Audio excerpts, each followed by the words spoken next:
Hello, I'm New Hampshire State Representative Jeanine Nodder, and you're watching Chatting with Jeanine, the Zoom edition. Last week, I taped my first remote show with a historian in California, and it was an interesting segment about Guadalcanal, but it was too short. So I asked the U.S. Marine, Lee Rash, to join me again this week for part 2 of Guadalcanal. Hello, Lee. Good to see you. Hi, good to see you too. I had some notes there, so I didn't mess up my intro. Well, thanks for having me back. Anytime. I'm so excited that I can open up my show to have guests from all over the country, and you're one of my favorite people, so you're the first one I thought of. Well, you're one of mine as well. Thank you. Oh, thank you. Oh, and I had this to show you. This is the Marine Corps monument, well, a little tiny size, Iwo Jima. So when you drive around it in Washington, D.C., it looks like they're raising the flag. That's kind of that. So, where'd you go? Oh, he must be showing us a prop too. Oh, look at that. This is sand from Iwo Jima Beach. Wow. So I got that from an old gunnery sergeant. We could talk about that sometime too, if you'd like. But you had some slides that you're showing us. We didn't really have time to fit them in the last show, but Justin, who's 3 miles away in the control room, and I watched them with you after the taping of last week's show. So let's pick up where we left off and maybe do a quick recap, and you can show everyone those slides. All right. Let's share my screen.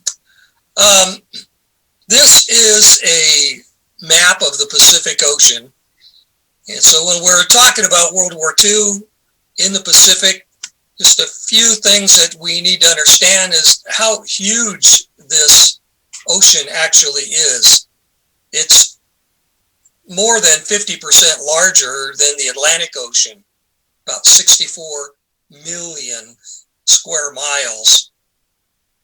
And so if I'm talking about Guadalcanal, trying to explain why this particular location was so important. There we go. Here's where I am over in California, and all the way across the ocean to the Philippines is more than 7,000 miles. And in 1941, 1942, by the time you get to May 1942, the U.S. has just gone through tremendous losses already. We lost Wake Island at the end of December. The Philippines will be invaded December the 10th, 3 days after Pearl Harbor. And by the time you get to May of 1942, that's lost as well. And an awful lot of concern and how fast the Japanese were expanding in the Pacific. And we find out in June of 1942, very early part of June, that the Japanese are building an airfield in the Solomon Islands, which is down here in this area right here. And in particular, a place by the name of Guadalcanal. If they were to succeed in taking control of that, well, sorry about that.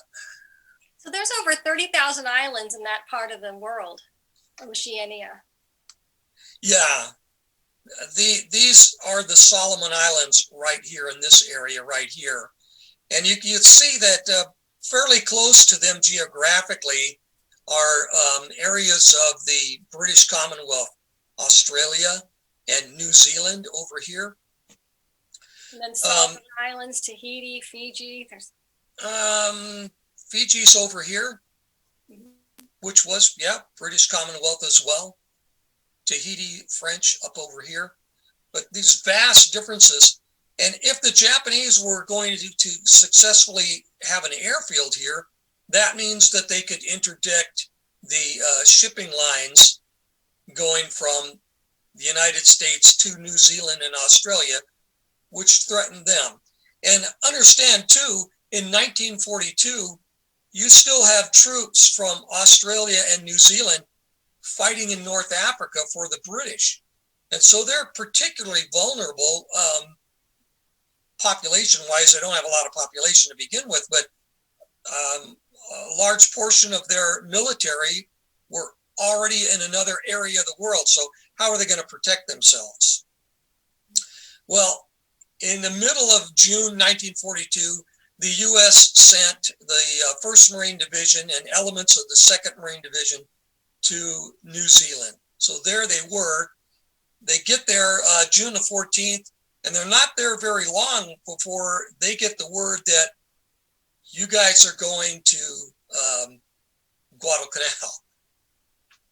So at the end of June, the commander of the 1st Marine Division is told, your mission is to retake Guadalcanal, part of the Solomon Islands up here. Okay. We did manage to stop the Japanese at Midway. That's northwest of the Hawaiian Islands. I remember sitting on my dad's lap, well, your dad too, watching that Midway movie, some black and white movie. Yeah, there's a couple of them. I thought the one that Charlton Heston did in the 70s was pretty good about sticking to the real history of what happened there. Although Charlton Heston, that movie's going to be a little bit Hollywood as well. They got to put the little romantic scenes in it. But other than that. Was that before or after Planet of the Apes? Just curious. I'm sorry, say again? Was that before or after Planet of the Apes? Oh, it's after. Okay. Because that gave me nightmares. I didn't even see the movie, but I had nightmares for years about Planet of the Apes. Okay. Sorry. Get back to Guadalcanal. All right. Well, here's another close-up in that part of the world. So here's New Zealand, Australia down here. Guadalcanal is up here. It's about 2,000 miles, a little over 2,000 miles from New Zealand. So General Vandegrift, the commander of the 1st Marine Division, is told at the end of June that you have till the 1st week of August, you're going to invade that island. He had no idea that he was going to put his guys into action that quick. And so it's like, oh my God, we got to go that fast. Yes, indeed. The name of the operation is Operation Watchtower. But the Marines, once they're in Guadalcanal, they refer to it as Operation Shoestring, because that's pretty much what it was. President Roosevelt and Prime Minister Churchill had already met in August of 1941. That's before December 7th, right? President Roosevelt had met with Churchill and decided that if the United States gets into this war, what are going to be our goals? And here's a picture of them meeting in Canada. Well, they both agreed that the strategy would be Germany first, and that the Pacific would be a holding action. We'll hold the Japanese till we can defeat the Germans. And that is the overall strategy for World War II. However, in the case of Guadalcanal, you can't just let them have that. And so now the Marines are going to go into Guadalcanal with whatever they have. They went in with an awful lot of World War I weapons, as a matter of fact.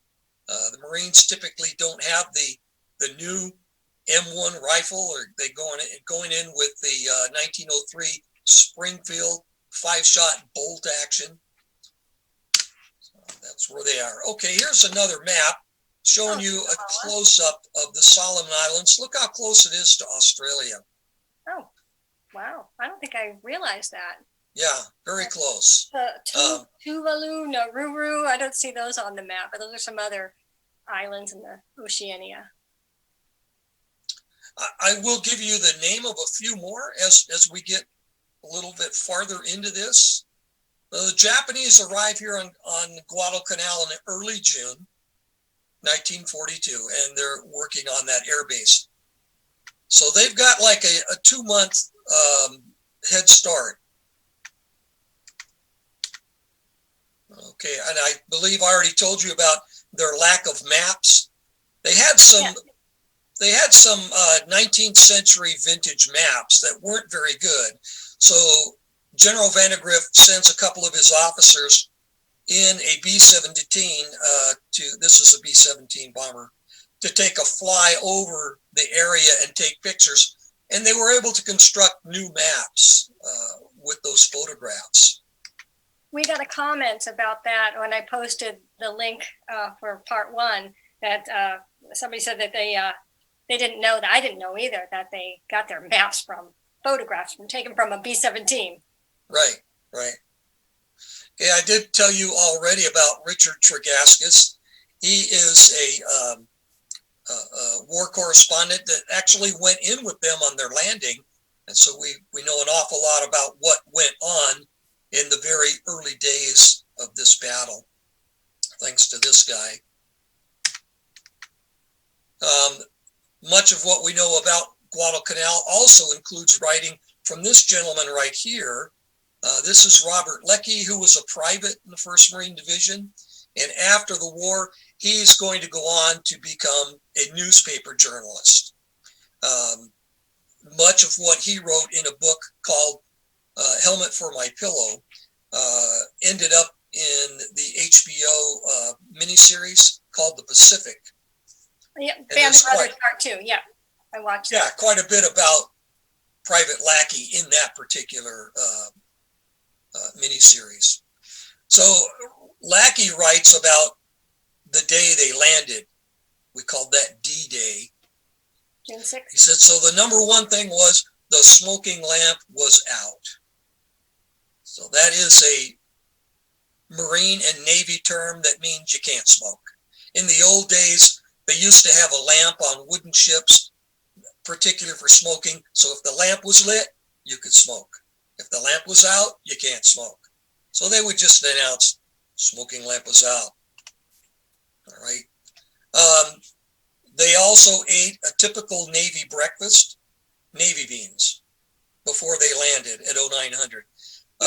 The Marine Corps has a tradition now that before an amphibious landing, the guys get steak and eggs. And they got that from having spent time in Australia. Well, in this landing in Guadalcanal, the Marines have not spent their time in Australia yet, so they haven't picked up that tradition. They landed on what was coded Red Beach. Marine Corps loves to name beaches with colors, so that was called Red Beach. All the Marines were given 3 days ration to carry in their backpacks. And on the first day, there was no resistance whatsoever, and we only had one casualty that particular day. Oh, and because he was probably using his big knife to open the coconut, cut his own hand. Yep, he was trying to open a coconut and he cut his hand. That's the only casualty of that particular day. Most of the Japanese that were on the island at this point were construction workers, and many of them were Koreans. But the Japanese wanted to get this island back very quickly. So they're not going to be there. The Marines aren't going to be there very long before they're going to hit some serious opposition. Here's where they go in. So this island is facing north. This is the north part of the island. And when they invade, they come around the northwest part and then come in here. They land at a place called Lunga Point, which is near what the Marines call Tenaroo River. This is actually the Ilu River. But they continue to make that mistake throughout the entire campaign. It's called Emu? Is that what you said? Ilu, I-L-U. Okay. Ilu River, yes. You've got the 1st Marine Division coming in here, about 11,000 men strong. On the other side of this channel, which was originally called Sea Lark Channel, there are some pretty heavy fortified positions by the Japanese that are going to get invaded by Marines of the Parachute Battalion, the Marine Raiders under Colonel Red Mike Edson, and Tulagi, with Marines from the 2nd Marine Division over here. These guys will have some pretty strong opposition on that side. That night, the Navy is going to be hit very hard by the Japanese Navy. And this particular body of water is going to be renamed from Sea Lark Channel to Iron Bottom Sound. Yes, you said that on part one. Yeah. Okay, so we've got 1st Marine Division coming in here, Marines from the 1st Marine Regiment and the 5th Marine Regiment. Those are 2 of the 3 regiments from the 1st Marine Division. Okay. At 12:30 that afternoon, the Japanese send in their bombers, and these are Japanese bombers. The U.S. would codename these bombers. They called them Betty bombers. All the Japanese plane had a code name from the U.S. military that corresponded with a woman's name. Kate bombers, Jenny's, Betty bombers, all of this. Okay, as the Marines go in, August the 7th, 1942, it's 8 months to the very day of Pearl Harbor. On the very first day, Admiral Frank Jack Fletcher says this is too dangerous for the carriers. He pulls the carriers out. The rest of the ships that are in the task force say, well, we can't hang around too long either without air cover. We're going to have to leave as well. But the next night, August the 8th, those ships are still there, and the Japanese come in. They are very expert at night fighting, the Japanese are. And 5 Allied ships, including 4 heavy cruisers, are going to be sunk in this newly named Iron Bottom Sound. So now the Marines are on Guadalcanal pretty much alone for a week before the Navy returns. There we go. The first contingent of Japanese that come back are of a group called, that will call themselves the Ichiki Detachment. Now, the Japanese commander of the group that's going to retake the island is General Hayashi Hyakutake, and he's been given the authorization to gather at least 50,000 men to retake the islands. So the first group that he sends in is the Ichiki Detachment. 50,000 to 11,000? Yeah, but they don't all come in at the same time. They're going to come in waves. Just to let you know, we're down to 8.5 minutes.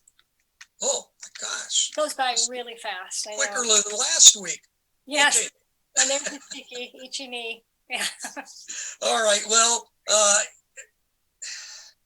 this whole campaign is going to take until February of 1942, when the island will be declared secure. So I don't have a lot of time to tell you about the whole story, but I did want to tell you about this particular gentleman right here. This is a private from the 1st Marine Division, and his name is Al Schmidt. Now, being a typical young Marine, this guy is real dedicated to his outfit, and he's having a lot of problems with his feet. And it takes the captain of the company to force him to go to the Marine hospital, such as it was, to find out what the problem is. And what they found was that he had a lump on his inner thigh that was causing blood poisoning. Ooh. And so the doctors told him, we need to cut this thing out or you're going to lose your whole leg. And Private Schmidt tells the doctors, you can't do that today. We are expecting an attack. I got to get back to the guys. They need me. He's part of a machine gun crew. And the doctor says, I'm going to let you go back, but you got to be back here at 0800 tomorrow morning. Don't be late. Okay, so out Schmidt goes, and his outfit is the 2nd Battalion, 1st Marines. They're set up at what they thought was the Tenaroo River. The Ichiki detachment arrives on August the 20th and attacks that very position that night. Well, Schmidt and his 3-man crew, they get hit, and he's firing. He has to take over firing the machine gun because the corporal that normally did that was killed. The other corporal that's with them has got a great injury to his arm. And after firing for over an hour and killing how many Japanese, I don't know, a grenade goes off, and Schmidt loses his eyesight, but he keeps firing. And Corporal Diamond keeps telling him where to fire. And this goes on. This whole battle takes place for about 4 hours. Here is a picture of the machine gun that they use, the Browning automatic water cooled. In that show, The Pacific, did they show a Marine losing his eyesight? I think I seem to recall that. Yeah, I think they more that particular movie, they concentrated more on Sergeant John Basilone. Mm-hmm. But this is Schmidt, and this happens in August. Basilone's going to be later on in September and October. But this guy keeps firing, and by the time the battle's over, they've found 800 dead Japanese in front of this position. And they have to drag this guy out. They take him to the hospital. They're on Guadalcanal. And guess what? He got there at 0800. 0800. Right on time. It's just on time. Well, now they've got a lot more to work with. He's going to end up losing his left eye and his right eye for many, many months. He doesn't know if he'll ever get any sight back. From what I understand, Schmidt got very limited sight back. They did send him home after this, but he was able to be stationed at the Philadelphia Naval Yard near his home in Kensington, Pennsylvania. And he stayed in the Marine Corps for another couple of years and made sergeant before they medically discharged him. Well, he actually got an honorable discharge. I remember very typical. You saying in part one that the average age of these Marines was 19?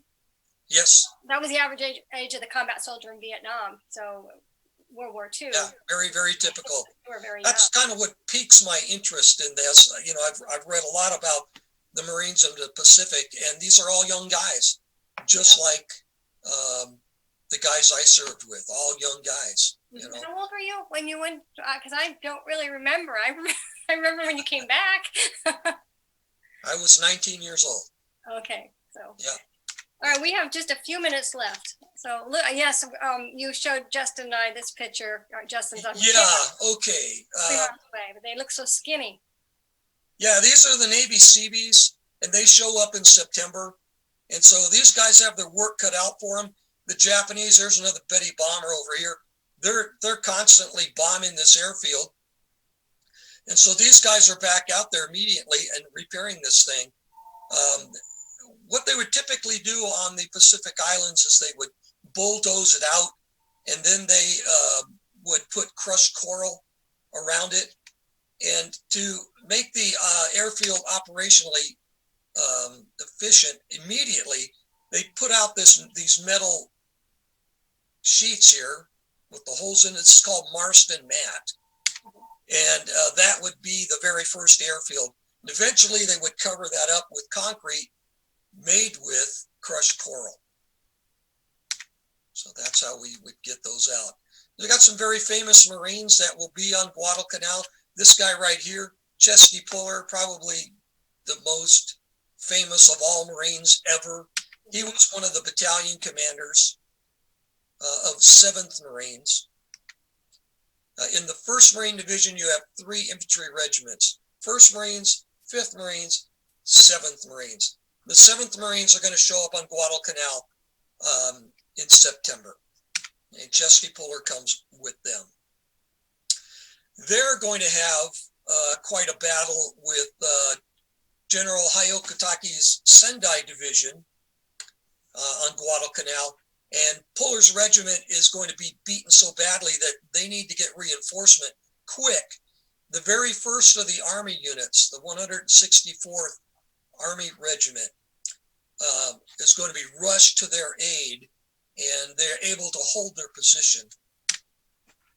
The Japanese keep sending in wave after wave after wave throughout this period from August of 42 to February of 43 before they finally give up. And horrendous conditions for the Japanese. The Japanese soldiers themselves will refer to Guadalcanal as Starvation Island.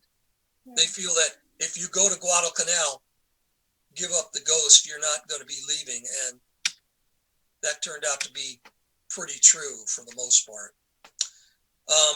If I have enough time, I will finish with this. 30 seconds. Go ahead. After the Marines finally get pulled out in December and January, December of 42 and January 43, they get sent to Australia. They are wearing the same uniforms that they had landed with back in August and September. These uniforms are in complete rags. So when they get to Australia, they are given brand new, clean American uniforms. Happens to be U.S. Army uniforms. Oh, the Army. Well, General Vandegrift wants to make sure that everybody knows my guys are Marines, not Army. And so he has this contest for somebody to come up with a shoulder patch to show that they are Marines.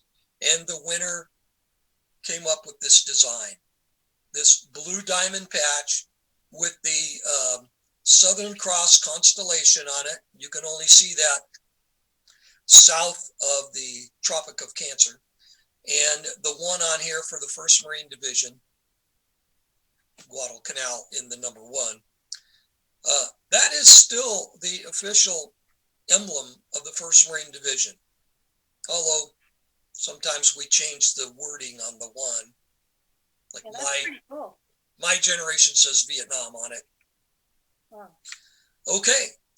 All right. Well, I have something else I wanted to show you. I don't know if you remember, but I was part of the committee to bring the Gold Star Mother Memorial to New Hampshire. And I'm Facebook friends with the artist, world-renowned artist, Andrew Chernak. And the statue is located in Manchester, New Hampshire, which is about the center of New Hampshire and almost the geographical center of New England. So I have a little copy of that here. It's a Gold Star Mother. So during World War II, when a soldier or a GI was killed, the mothers were notified with a telegram. So this mother on the statue, you can really see the tear rolling down her face. She's unaware that the plant is knocked over. There's a picture of her son. She's dressed like World War II era. It's just a beautiful statue, and it's in like a garden. We spent months and months and months and months raising money for this. Behind the statue in Manchester, there's a brick with our dad's name on it that we bought. So when you come out to visit, I'm going to take you there to see that. Oh, great. Looking forward to it. And so that concludes part 2 of the Guadalcanal episode. But Lee, you are welcome to come back anytime and chat with me about history, because I think it's interesting. And I've been trying to get away from politics for a little while, because the last several years, that's all I've been doing basically on my show, except for a few episodes here and there on other topics. But I hope everyone has enjoyed watching this. And this is my brother, Lee. I'm very proud of him. And we will catch you next time. Thanks again. Thank you.